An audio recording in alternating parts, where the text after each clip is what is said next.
For over 4 decades, Libya had been defined by Gaddafi. Rising to power in 1969 after toppling the monarchy, the ambitious ruler spoke of Pan-Arabism, railed against imperialism, and invested heavily in social initiatives. His vision of a united Arab front and his defiance against Western powers resonated across Africa, earning him both reverence and revulsion. Yet, as the sands of time shifted, so did Gaddafi's approach. What began as a passionate revolution morphed into an oppressive regime. Whispers of human rights abuses turned into international condemnations, and acts of both at home and abroad became synonymous with Gaddafi's name. But what were the very worst elements of Muammar Gadaffi's reign? Today we examine what made 2011 the end of a long and painful chapter for the people of Libya. Welcome to History on Fleek. Over a 40-year rule, Muammar Gadaffi would bring wholesale revolution to Libya. Following the coup that brought him to power in 1969, Gaddafi would rule by decree as chairman of the Revolutionary Command Council of Libya. His arrival as ruler brought a swift change in the tone and dynamics of Libya's governance. Just 1 year in, the entire 20,000 Italian population of the country would be deported. Significant changes to the landscape included nationalizing Libya's oil industry and introducing Islamic socialism as an advocate of Islamic modernism. There is much argument to be made that Gaddafi's rule and tipping into a more socialist model brought improvements in healthcare, education, and life expectancy to the population. However, many Libyans would oppose the leader's reforms, and the darker side of Gaddafi's rule meant long-standing and profound human rights abuses for many. Abu Salim, a window into darkness. A state secret until 2011. The most public of mass human rights abuses was the mass killings at Abu Salim prison in 1996. The site in Tripoli built something of a reputation during Gaddafi's reign. Built in 1984, the prison was a site used to house political prisoners opposing Gaddafi's regime. Attacks on Gaddafi's compound in 1984 and 1993 led to mass arrests, and over 400 people were imprisoned at a time. In 1996, a protest started as the prisoners had their rations cut following an escape some days earlier. In the heightened situation, the prisoners captured 2 guards, and following the death of one, some 30 prisoners would be fired upon. 20 were wounded and 6 were killed. Government negotiators came in to de-escalate the crisis and speak with prisoner representatives, asking for better conditions, trials, and care for their one last captured guard to be released. The representative of the government, Abdullah Sanusi, agreed to this, and the guard was returned. What followed became the stuff of legend. Some 120 prisoners in urgent need of medical care were taken away on buses, presumed for medical attention, but they simply vanished. From July 29 to the 1st of August, an incredible 1,270 prisoners were killed by guard gunfire from the prison rooftops after being moved to the prison's central courtyard. It would not be until 2009 that the Libyan government would even make public mention of the incident. Abu Salim gave a brief window into the sinister underbelly of Gaddafi's cult of personality regime. Amnesty International was able to confirm that physical punishment was in consistent use across the running of the prison. In 2011, during the Libyan civil war, the prison became remarkably overcrowded, and accounts of blindfolded beatings and blocks of concrete being used in physical punishment arose. Yet this was not the kind of matter that was simply conducted behind closed doors. This treatment of dissidents was part of public life in Gaddafi's Libya. State of repression. Since 1977, Gaddafi established revolutionary committees, which were nothing more than a late 20th century update of Stalinist NKVD. The committees were only in place to surveil the population, identify any political opposition, and finally, crush it. Across the 1980s, university students, teachers, and many professionals viewed as opposing Gaddafi's rule were given the death sentence. While it wasn't uncommon for the regime to disappear such figures, never to be seen again, this wasn't the primary method of dealing with political opposition. Much like many authoritarian regimes seen in the past, instilling fear in the public was a primary goal. Infamously, in June 1984, Sadiq Chouadi, a university student opposing Gaddafi, was publicly hung. Yet this took place in a stadium with thousands of people watching, including children. Perhaps even more shockingly, this was broadcast live on state television. Producing such a grim and public punishment gave Libyans the most graphic example of the consequences of challenging Gaddafi's authority. This wasn't just an example of what happened if you opposed Gaddafi. This was to dissuade those who were even considering it.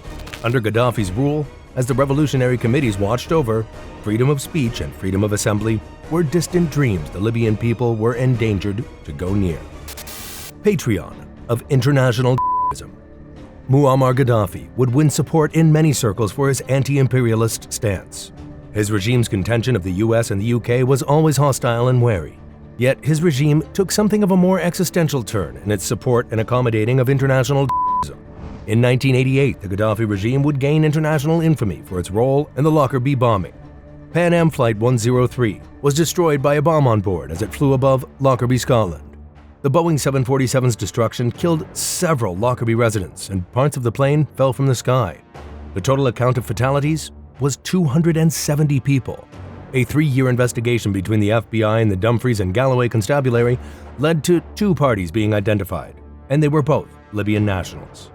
Despite arrest warrants being issued in 1991, Gaddafi would release the 2 men for trial some 8 years later, in 1999. Abdelbasset al-Megrahi was found guilty on 270 counts of responsibility for the crime and its murders. It would take another 4 years in 2003 for Libya to officially declare its responsibility for the bombing, though Gaddafi never admitted he gave the order. Gaddafi's foreign relations had a long-standing characteristic of supporting terrorism.